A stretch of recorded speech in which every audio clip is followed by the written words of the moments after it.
เจอสู่อำเภอเมื่อสายมีหินจำ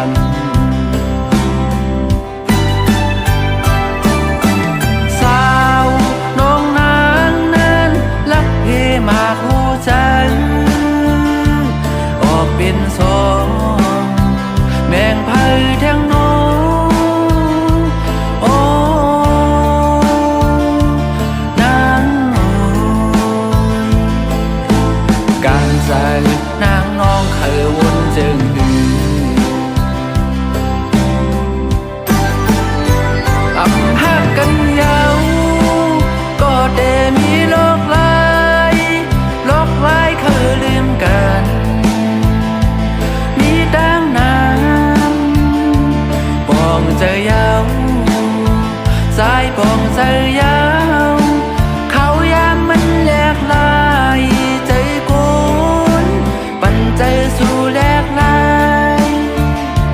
เจ็บกำนายยันใจแทงกว่าอื่น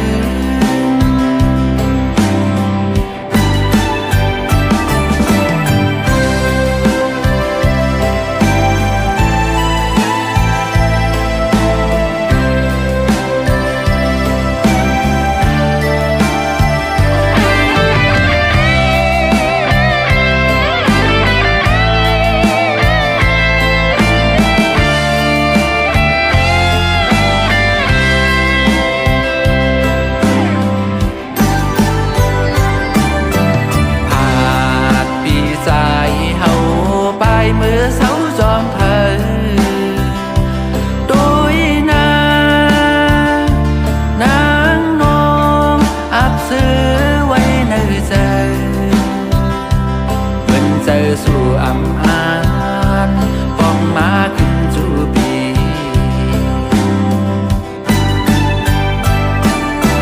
ใจปีใจนายจักเจ็บหน้าหรือใจแก่งขี้เงาอำซื้อเลยยาวโอ้นางโอยผู้เสิร์สายในไหลรู้แล้วยาวอำเฮือนสังนางเลยคำตั้งเจ็บอกทบยาลงเจ็บใจเป็นเหตุไรปองใจยาวนางปองใจยาวเมื่อนางสังเคยปอ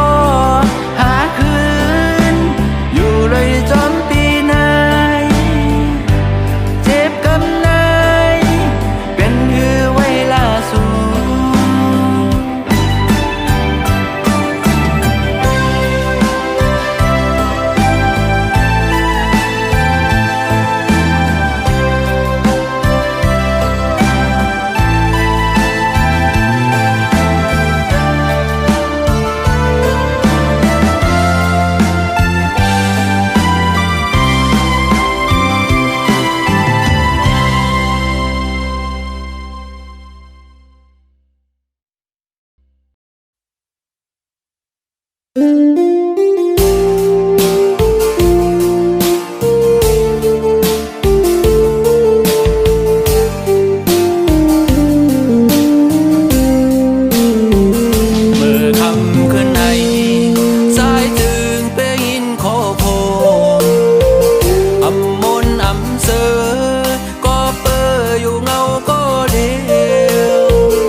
ซ้ำมีหิมเดินปล่อย8 ปีเฮาเจังไหนบอกขึ้นมาเลยสายปีหงไม่จอมสู้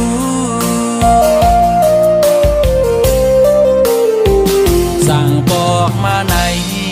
สายเตมีทางสื่อใจอำขี้อำเงาก็เปิดอยู่โดยจอมกัน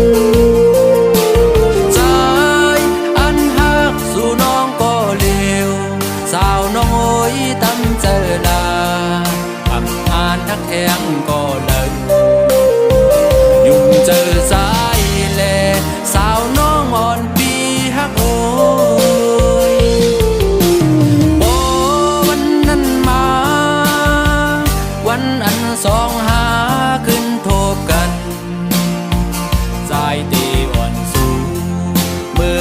กันต่อไว้ซา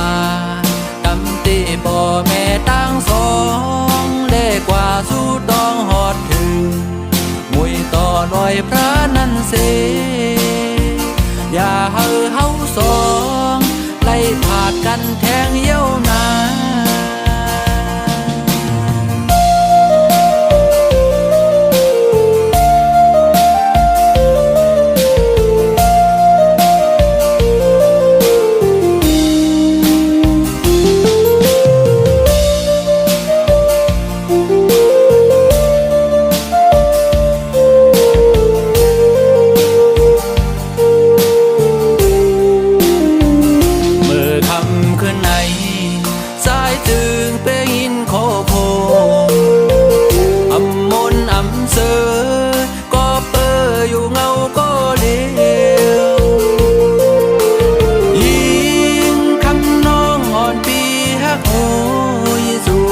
ซ้ำมีหิมเดิน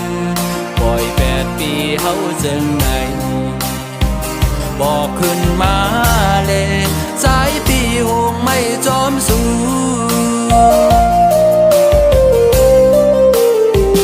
สั่งบอกมาไหนสายเตมีทางซื้อใจอำขี้อำเงา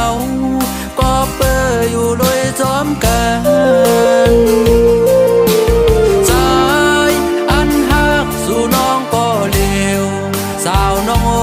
ตั้มเจอลาอำทานทักแทงก็เลยยุ่งเจอสายแลสาวน้องอ่อนปีฮักโอยโอ้วันนั้นมาวันอันสองหาขึ้นโทบกันสายตีอ่อนสู้มือกว่ากันต่อไว้ซากำตีบ่แม่ตั้งสองได้กว่าสู้ต้องหอดถึงมวยต่อลอยพระนันเสอย่าเฮาสองไล่ผาดกันแทงเย้านา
ลงล้นท้องเสไล่ลงสู่โอ้ใจปีเฮาเป็นกันหน้านองอยู่เด้อลอยตัวมุ่งกว่าหันตรงนาทิ้งมือขาวท้องนายอ่อนมวยหงโตซ้อมแคบดินในตรงนามืออันซ้ายกับสันนาวทิ้งมือทบอันนาอุ่นเสนาใจมือพองพาอยู่จำกันส่องหารักความหักต่อกันเสียงความขอหวานไล่ยินแสนเข้าในหูโอ้ใส่ปีเฮาได้ยินเจ้าหน้านองโอ้ใส่ปีเฮาได้ยินเจ้าหน้านอง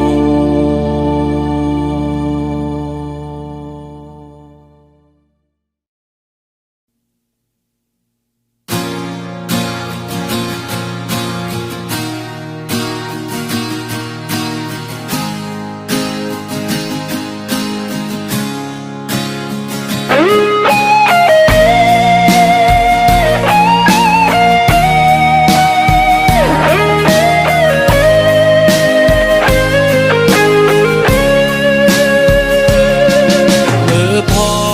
งสู่เลเฮาตึกหากัน สาวน้องนางลาดว่านางเตอำลืมแปดสายเฮากว่าไหนอ่านอยู่รวยจอมเมาปีกุนพานางเตหักสายต่อโจสูดปานถึงยามเดียวสู่นางสำเหตุไหนหันแม่นก็เลยเทียงซ้ำจังเสลืมแปดสายเฮากว่าไหนอำอยู่ลอยจอมเมาปีกุนพาสั่งแปดปีสายกว่าจอมพ่อมามาโหเจออ่อนใจไหนเลยรู้แล้วสิเลยต่างคอคง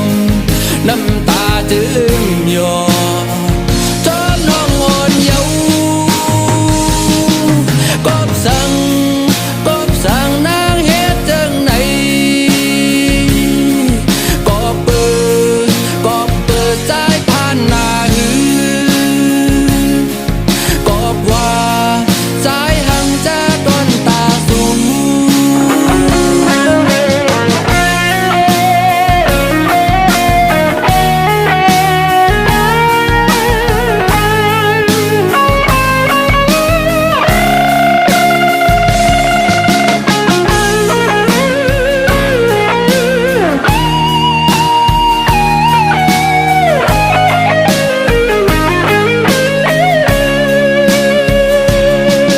มือพอ